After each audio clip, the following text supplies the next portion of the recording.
We often look at our reflection and see a story we've told ourselves 1,000 times, a collection of familiar roles, expectations, and memories.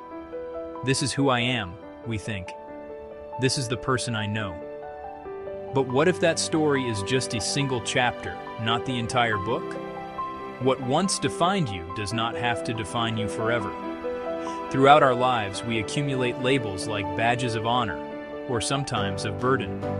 They come from our jobs, our pasts, the people we love. Many of us stay trapped within these old definitions, not out of comfort, but out of a deep-seated fear of inconsistency. We worry that changing our minds, our paths, or our passions will be seen as a betrayal of who we once were. But true growth isn't about betraying your past. It's about honoring your potential. It often requires becoming unfamiliar, even to your former self. It demands the courage to step onto a new path without a map, to embrace the discomfort of being a beginner again. This is where the real work begins, a quiet, consistent effort to build a new version of yourself, one day at a time. Your identity is not a fixed monument, but a living, breathing landscape. It can expand, it can evolve.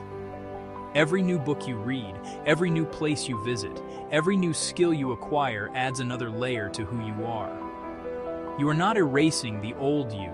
You are simply adding to the richness of your own story, creating a more complex and interesting character.